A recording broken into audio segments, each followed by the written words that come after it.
BNP এবং সহযোগী সংগঠনের বিভিন্ন পর্যায়ের নেতৃবৃন্দ, আমার মা ও বোনেরা, গণমাধ্যমের বন্ধুরা, প্রিয় যশোরবাসী, আসসালামু আলাইকুম ওয়া রাহমাতুল্লাহ। আজ 15ই আগস্ট 1975 সালের এই দিনে বিপদগামী কিছু সেনা সদস্যদের ভূমিকার কারণে তৎকালীন রাষ্ট্রপতি মরহুম শেখ মুজিবুর রহমান সপরিবারে নিহত হন। এরকম একটি দিনে বিএনপির উদ্যোগে কেন অবস্থান কর্মসূচি পালন করা হচ্ছে, এই প্রশ্ন হয়তোবা অনেকের মাঝেই জাগতে পারে। আমরা সকল হত্যাকাণ্ড এবং অস্বাভাবিক মৃত্যুর বিরোধী, তাই আমরা সেদিনকার এই ঘটনা শেখ মুজিবুর রহমানের হত্যাকাণ্ডেরও নিন্দা জানাই, প্রতিবাদ জানাই, যেটি অতীতেও আমাদের প্রিয় নেত্রী, দেশনেত্রী বেগম খালেদা জিয়া জাতীয় সংসদে দাঁড়িয়ে করেছে। ঠিক যেমন ভাবে আমরা নিন্দা জানাই, প্রতিবাদ জানাই আমাদের প্রিয় নেতা শহীদ রাষ্ট্রপতি জিয়াউর রহমানের নির্মম হত্যাকাণ্ডের। আমরা প্রতিবাদ জানাই, নিন্দা জানাই, বিচার চাই। গত 17 বছরে আমাদের যে সমস্ত রাজনৈতিক সহযোদ্ধাদের গণতন্ত্র ফিরিয়ে আনবার লড়াই করতে গিয়ে আমরা হারিয়েছি, সেই সমস্ত প্রিয় সহযোদ্ধাদের, তারপরও আজকের এই গণ অবস্থান কর্মসূচি যেটি একাধারে যশোর শহরের 5টি স্পটে পালিত হয়েছে, একটি চাচড়ার মোড়ে, আরেকটি খুলনা বাস স্ট্যান্ডে, আরেকটি খাজুরা বাস স্ট্যান্ডে, আরেকটি সিভিল কোর্ট মোড়ে এবং পঞ্চমটি এই চৌরাস্তায়, একই সাথে সদর উপজেলার বিভিন্ন বাজারে গতকাল এবং আজ একাধারে এই অবস্থান কর্মসূচি পালিত হয়েছে। যশোরের বাকি উপজেলা সদর এই কর্মসূচি পালিত হচ্ছে। খুলনা বিভাগের সকল ইউনিট একইভাবে এই কর্মসূচি পালন করছে।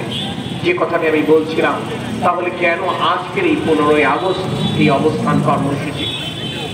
প্রিয় ছাত্র ভাইরা, হাসিনা পালিয়ে গেছে, জগদ্দল পাথরের মতো আপনার আমার বুকের উপর যে ফ্যাসিস্ট সরকার চেপে বসেছিল এই 17টি বছর, সেই পাথর সরে গেছে। আপনারা অনেকেই বলছেন এখন মুক্ত বাতাসে শ্বাস নিতে পারছেন, অনেকেই বলছেন রাতের পর রাত, মাসের পর মাস আপনার নিজ বাড়িতে প্রিয়জনের সাথে থাকতে পারেননি, আজকে সেই সুযোগটি ফিরে এসেছে। আপনারা অনেকে বলছেন বহু বছর পর এই স্থানে দাঁড়িয়ে আপনারা কথা বলছেন, সেই কারণে আপনারা স্বস্তি অনুভব করছেন। প্রিয় সাথীরা, আমরা নিশ্চয়ই ভুলে যাইনি সেই শেখ হাসিনা কিভাবে আমাদের ভাই আবু সাইদকে রংপুরে হত্যা করেছে। একটি নিরীহ কর্মসূচিতে তার হাতে এবং তার শরীরে কোথাও যে কোনো অস্ত্র নেই, সেটি সে আইন শৃঙ্খলা বাহিনীকে বারবার দেখিয়ে 2 হাত প্রসারিত করে বারবার দাঁড়িয়েছিল। আমরা দেখেছি কি নিকট থেকে তাকে গুলি করে হত্যা করা হয়। আমরা নিশ্চয়ই ভুলে যাইনি, যেটি কিছুক্ষণ আগে আমি পড়ছিলাম ডাক্তার সজীব সরকারের কথা, যিনি 16 তারিখে যখন আবু সাইদ হত্যাকাণ্ডের শিকার হন, যখন ঢাকার রাজপথ আস্তে আস্তে উত্তপ্ত শুরু করলো নরসিংদী, সেই দিন সজীব সরকার, যিনি পেশায় একজন চিকিৎসক, 18 তারিখে উত্তরের একটি মাদ্রাসায় পড়ুয়া তার ছোট ভাই, যার নাম আব্দুল্লাহ, তাকে বাড়িতে ফিরিয়ে নেবার জন্য এসেছিলেন। কোনো গাড়ি চলছিল না, তাই ভেঙে ভেঙে তিনি একটি সিএনজিতে করে এসেছিলেন, কখনো রিক্সা, কখনো ভ্যানে। যখন উনি উত্তরায় আজমপুর স্ট্যান্ডে আসলেন, প্রতিমধ্যে আইন শৃঙ্খলা বাহিনীর সদস্যরা সিএনজি থেকে নামিয়ে বুটের আঘাতে তাকে ধাক্কা মারল, তিনি রাস্তায় ছিটকে পড়লেন। এরপর তার হৃৎপিণ্ড তাক করে গুলি করে তাকে হত্যা। আমরা নিশ্চয়ই ভুলিনি তার কথা, সেই শিশু সামির, যে তার পিতার কোলে থাকা অবস্থায় একটি বুলেট তার চোখ দিয়ে ঢুকে তার মস্তক বিদীর্ণ করে চলে যায়। আমরা নিশ্চয়ই ভুলে যাইনি শিশু 4 বছরের শিশু আহাদের কথা, যে মায়ের কথায় তার 6 তলা বাসভবনের জানালাটি বন্ধ করতে যে গুলিবিদ্ধ হয়ে জীবন দেয়। আমরা নিশ্চয়ই বুঝিনি সেই সন্দীপের হৃদয়ের কথা, যার হৃদয় বঙ্গোপসাগরের মতো প্রসারিত ছিল, যে সন্দীপ থেকে আসা তার মা যিনি পদ্মারহাট চট্টগ্রামে তার খালার বাড়িতে অবস্থান করছিলেন, সন্তানের জন্য পিঠা পুলি নিয়ে এসেছিলেন। সেই মায়ের সাথে দেখা করা, মায়ের হাতে বানানো পিঠা খেতে যে জীবন দিয়েছিল পদ্মারহাটে। আমরা নিশ্চয়ই বুঝিনি আমাদের সেই ছোট ভাই মুগ্ধের কথা, যে মানুষকে পানি খাওয়াতে গিয়ে জীবন দিয়েছে। আপনাদের নিশ্চয় সেই দৃশ্যটি আপনারা কেউ আজ বলেননি। সশস্ত্র বাহিনীর সাজোয়া যান থেকে একটি নিস্তেজ দেহকে ছুঁড়ে ফেলে দেওয়া হয়। আপনারা নিশ্চয়ই ইতিমধ্যে জেনে গেছেন, তখনও সেই শরীরে প্রাণ অবশিষ্ট ছিল। ছেলেটির নাম ইয়ামিন, যে MISTর একজন মেধাবী ছাত্র ছিল, তার কথা আপনারা নিশ্চয়ই ভুলে যাননি। ভিকারুন্নেসার ক্লাস 9-এ পড়ুয়া সেই ছাত্রীর কথা, যে তার বান্ধবীদের সাথে প্রতিবাদ জানাতে শান্তিনগর বাজারে উপস্থিত হয়েছিল স্কুল ড্রেস পরে। তারপর ওই শাসকের তত্ত্বগুলো যাকে বিদীর্ণ করে দেয়, আজ পর্যন্ত যার পিতামাতা সেই লাশটি খুঁজে পায়নি। জানে না তারা রায়ের বাজারে সেই 63টি বেওয়ারিশ লাশের মধ্যে তার সন্তানের লাশটি আছে কিনা। তারা জানে না বাংলাদেশের কোন প্রান্তে তার লাশটি দাফন করা হয়েছে। তারা জানে না সেই জায়গাটি গণভবন নাকি আয়নাঘরের নিচতলা। নিশ্চয়ই আমরা সেই কথাটি ভুলে যাইনি। আমরা ভুলে যাইনি আমাদের ছাত্র নেতা রাব্বির কথা, যে 4 আগস্ট শুধুমাত্র একটি প্রতিবাদ করবার অপরাধে তাকে হত্যা করা হয়। আমরা নিশ্চয়ই ভুলে যাইনি আমাদের সেই ছোট ভাই জাবির, যার বাড়ি শিকড়গাছার একটি প্রত্যন্ত গ্রামে। আমরা যখন জেলা বিএনপি শীর্ষ নেতৃত্বকে নিয়ে সেই পরিবারকে সান্ত্বনা দিতে নিয়ে গেছিলাম। আজ তো এই বাংলাদেশে স্বজনেরা স্বজন হারানোর বেদনায় চিৎকার করে কাঁদছে। কি দুর্ভাগ্য, কি ভাগ্যের নির্মম পরিহাস। সেদিন তার পিতামাতা জোরে চোখের পানি দিয়ে বর্ষণ করবার সাহস সঞ্চয় করতে পারেনি, কারণ লাশের সাথে আসা সশস্ত্র বাহিনী বা আইন শৃঙ্খলা বাহিনীর সদস্যরা শাসিয়ে গেছে পিতামাতাকে।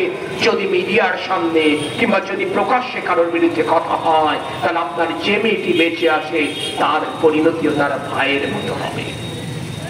তাই আজ আমরা 14 আগস্ট এবং 15 আগস্ট অবস্থান কর্মসূচি পালন করছি আমাদের সেই সন্তান, আমাদের সেই ছোট ভাইদের হত্যাকাণ্ডের প্রতিবাদে। আমরা আমাদের সেই সন্তানদের হত্যাকাণ্ডের বিচার চাই। আমরা আমাদের সেই সন্তানদের, যারা একটি ফ্যাসিস্ট সরকারের আজ্ঞাবহ হয়ে হত্যা করেছিল, আমরা তাদের বিচার চাই। আমি জানি ওই সময় শুধুমাত্র ছাত্র, শিক্ষক, জনতা, শ্রমজীবী, কৃষক জীবন দেয়নি, বহু আইন শৃঙ্খলা বাহিনীর সদস্যদেরকেও নির্মমভাবে জীবন দিতে হয়েছিল। প্রশ্ন আমার, কেন তাদেরকে জীবন দিতে হয়েছে? আমরা তো বারংবার আপনাদেরকে বলেছি, আপনারা প্রজাতন্ত্রের কর্মচারী, আপনারা জনগণের প্রতিপক্ষ হয় না। এ বার্তাও তো আমরা দিয়েছি আমাদের মহান মুক্তিযুদ্ধে। সেদিন সরকারি কর্মকর্তারা দেশের আহ্বান, জনগণের আহ্বানে সাড়া দিয়ে যারা সেদিন মুক্তিযুদ্ধে অংশগ্রহণ করেছিল, তারাই সেদিন বীর মুক্তিযোদ্ধা খেতাব পেয়েছে। আর যারা সেদিন তৎকালীন পাকিস্তানের শাসকের কথা শুনেছিল, যদিও সেই মুহূর্ত পর্যন্ত অফিসিয়ালি পাকিস্তান রাষ্ট্র ছিল, তারা পরবর্তীতে কিন্তু যুদ্ধাপরাধী হয়েছে, তারা কিন্তু পরবর্তীতে রাজাকার উপাধি পেয়েছে। বারংবার আমরা এই বার্তাটি পেয়ে বলেছি আপনাদেরকে, আপনারা কেউ উপলব্ধি করতে পারেন। শেখ হাসিনা আপনাদেরকে ব্যবহার করেছে তার ক্ষমতায় থাকবার জন্য। সরকার এবং আওয়ামী লীগ একাকার হয়ে গিয়েছিল, এই সত্যটা তো কেউ আপনারা অস্বীকার করতে পারবেন না। তাই 5 তারিখে শেখ হাসিনার পলায়নের পর যেই কোতোয়ালি থানা চত্বরে আমরা কথা বলছি, সেই পুলিশ বাহিনীর সদস্যদের, সশস্ত্র বাহিনীর সদস্যদের কারো সৎ সাহস ছিল না এই কোতোয়ালি থানাকে সুরক্ষা দেবার। আমার দলের নেতা কর্মীরা সেদিন কেন সেদিন পুলিশ ভাইদেরকে হত্যা করে গাছে লাশ ঝুলিয়ে রাখা হলো? আমরা শুধু সেই ছবিটি দেখেছি, আমরা শুধু সেই বিকৃত লাশ দেখেছি, দেখে আমাদেরও খারাপ লেগেছে। পেছনের ঘটনা তো আপনাদেরকে জানতে হবে। ইন্টারনেট সংযোগ থেকে সারা বাংলাদেশ বিচ্ছিন্ন ছিল। আপনি আমি প্রকৃত তথ্যটা জানি না, প্রকৃত চিত্রটা দেখবার সুযোগ আপনার আমার হয়নি। 3, 4, 5 তারিখে কি ঘটেছিল আপনারা জানেন না। 4 তারিখে আমরা 125 জন হত্যার কথা শুনেছি সারা দেশে।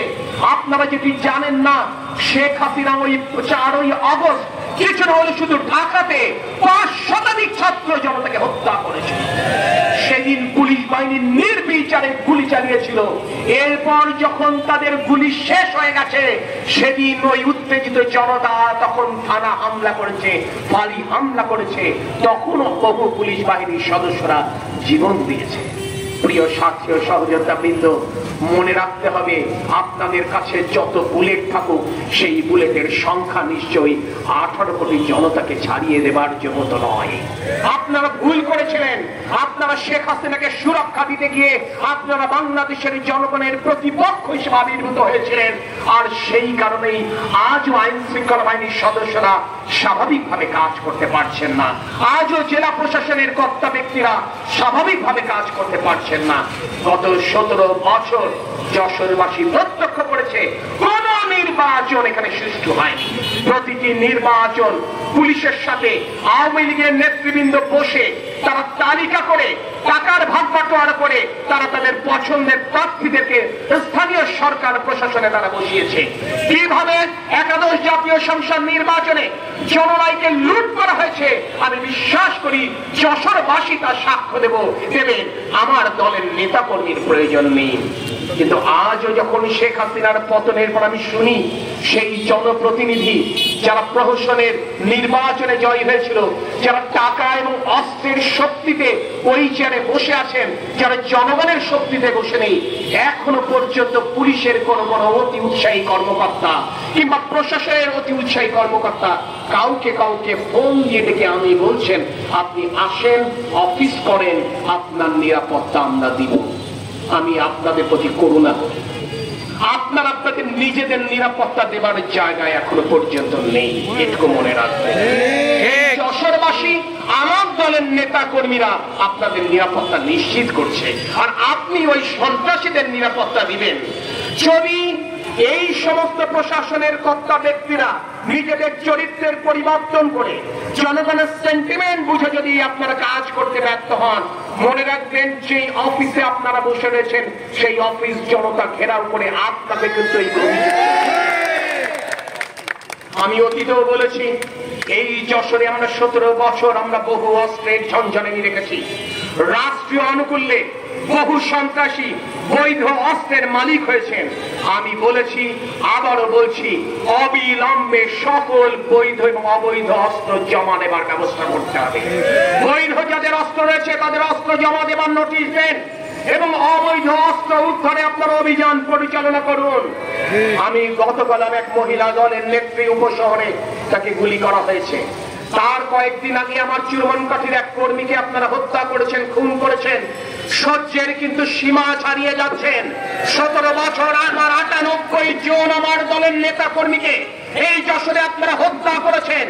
এই কোতোয়ালি থানার মোড়ে দাঁড়িয়ে আমি স্পষ্ট করে বলছি, যদি আমার দলের একটি নেতা কর্মী এই যশোরের আর কোন সাধারণ জনতার গায়ে একটি ফুলের টোকা পড়ে, আমরা অবশ্যই রুখে। আপনারা অতীতে প্রকৃত অপরাধীদের কি আপনারা গ্রেপ্তার করেননি? আপনারা প্রকৃত অপরাধীদের বিচারের আওতায় আনেননি।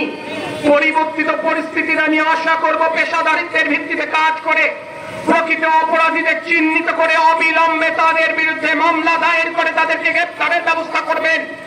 আর যদি সেটা করতে ব্যর্থ হন, গণপিটুনিতে কার কি অবস্থা হবে তার গ্যারান্টি আমি দিতে পারি। প্রিয় সাথী ও সহযোদ্ধা বৃন্দ, আমরা আপনাদেরকে সংযম প্রদর্শনের কথা বলেছি, আমরা আপনাদেরকে ধৈর্য ধারণের কথা বলেছি, কারণ আমরা দলের নীতিতে বিশ্বাস করি, দলের নির্দেশনা আমরা অনুসরণ করি। আমাদের প্রিয় নেতা দেশনায়ক তারেক রহমান যে বার্তা দিয়েছেন, আমরা 17 বছর যেমন গণতন্ত্র ফিরিয়ে আনবার জন্য লড়াই করছি, সেই লড়াই এখনো আমাদেরকে জারি রাখতে হবে। কারণ অন্তর্বর্তীকালীন সরকার আমাদের আন্দোলনের মূল গন্তব্য ছিল না। আমাদের আন্দোলনের মূল গন্তব্য হচ্ছে একটি সুষ্ঠু নির্বাচনী ব্যবস্থা ফিরিয়ে আনা, যে নির্বাচনী ব্যবস্থার মাধ্যমে জনগণ তার প্রতিনিধিকে বেছে নিতে পারবে। সেই প্রতিনিধি হতে পারে ইউনিয়ন পরিষদের মেম্বার, সেই প্রতিনিধি হতে পারে ইউনিয়ন পরিষদের চেয়ারম্যান, সেই প্রতিনিধি হতে পারে পৌরসভার কাউন্সিলর, পৌরসভার মেয়র, উপজেলা পরিষদের চেয়ারম্যান কিংবা জাতীয় সংসদ সদস্য। আমরা সকল ক্ষেত্রে জনগণের ভোটে নির্বাচিত প্রতিনিধি চাই। আর তাই গতকাল বলেছিলাম, আজও বলছি, শুধু সংসদ বিলুপ্ত করলে হবে না। প্রশাসনের এই নির্বাচনে যেই সমস্ত অস্ত্রবাজরা স্থানীয় সরকারের তথাকথিত জনপ্রতিনিধি সেজে বসে আছেন, আজ এই মুহূর্তেই তাদেরকে বরখাস্ত করবার উদ্যোগ গ্রহণ। তারা জনগণের ভোটে যেহেতু নির্বাচিত নন, তারা জনপ্রতিনিধি পরিচয় দিয়ে আর থাকবার তাদের কোনো সুযোগ নেই। যে কথাটি বলছিলাম, আমাদের প্রিয় নেতা দেশনায়ক তারেক রহমান আমাদেরকে নির্দেশ দিয়েছেন সর্বোচ্চ ধৈর্য এবং সংযম প্রদর্শন করবার জন্য। আজকে মনে রাখতে হবে, শেখ হাসিনা ভেবেছিলেন এভাবে জুলুম করে, এভাবে নির্যাতন করে, এভাবে গণহত্যা চালিয়ে তারা টিকে থাকতে পারবেন। তাই যেদিন 5ই আগস্ট তিনি পদত্যাগ করে পালিয়ে যেতে বাধ্য হলেন, সেদিনও সকাল 10:30টায় তিনি 3 বাহিনী প্রধান এবং পুলিশের আইজিপিকে তলব করেছিলেন আবারও গণহত্যা চালাবার। কিন্তু 3 এবং 4ই আগস্টের অভিজ্ঞতার আলোকে তারা আর সর্বশেষ তার এই গণহত্যার চাওয়া পূরণ করতে পারেননি। তারা সর্বশেষ বলে দিয়েছেন, অনেক হয়েছে, আর আমরা জনগণের মুখোমুখি দাঁড়াতে পারবো না। কারণ আমাদের বাহিনীর শৃঙ্খলা ভেঙে পড়েছে, একে একে আমাদের বাহিনীর সদস্যরা জীবন দিচ্ছে, আমাদের পক্ষে আর সম্ভব নয় এখানে রাজপথে দাঁড়া। যদি আমরা দাঁড়াই তাহলে আমাদের প্রত্যেকের নিরাপত্তা কিন্তু ঝুঁকির মুখে পড়বে। শেখ হাসিনার সেই আহ্বান তারা সাড়া নেওয়া দেবার কারণেই কিন্তু শেখ হাসিনাকে পালিয়ে যেতে হয়েছিল। আজকে পার্শ্ববর্তী দেশে পালিয়ে ওনার জীবন বাঁচিয়েছেন। দেখেন, আমার বলতে কোনো দ্বিধা নেই। আমি সত্যিকে বরাবরই সত্যি বলেই জেনেছি। আমি সাদাকে সাদা এবং কালোকে কালো বলবার শিক্ষা আমার পরিবার, আমার শিক্ষা প্রতিষ্ঠান এবং আমার রাজনৈতিক দল থেকে পেয়েছি। 1971 সালের মহান মুক্তিযুদ্ধে আমাদের পার্শ্ববর্তী দেশ ভারত আমাদের যে 1 কোটি শরণার্থীদেরকে আশ্রয় দিয়েছিল, আমরা সেটা ভুলি নাই। আমাদের মুক্তিযোদ্ধাদেরকে তারা যে প্রশিক্ষণ দিয়েছিল, অস্ত্র এখানে সরবরাহ করেছিল, আমরা সেটাও ভুলি নাই। আমরা সেই কৃতজ্ঞতা বহুবার প্রকাশ করেছি। কিন্তু আমি জানি না আর কত জীবন দিয়ে আমাদের এই কৃতজ্ঞতা প্রকাশ করতে হবে। আজ স্বাধীনতার 53 বছর পরও তো ওই সীমান্তে প্রতিনিয়ত আমার নিরীহ জনতাকে জীবন দিয়ে ভারতের প্রতি কৃতজ্ঞতা প্রকাশ করতে হয়। আজ প্রতিনিয়ত তো আমাদের বাংলাদেশের বুক চিরে যখন ভারতের এক প্রান্তের অস্ত্র আরেক প্রান্তে যায়, আমরা তো কৃতজ্ঞতা প্রকাশ করি। আজ প্রতিনিয়ত যখন ভারতের প্রায় 10 লক্ষ কর্মী ভিসা এক্সপায়ার করবার পরও এই বাংলাদেশ থেকে তারা ফরেন রেমিটেন্স নিয়ে তার দেশে চলে যায়, আমরা তো কৃতজ্ঞতা প্রকাশ করি।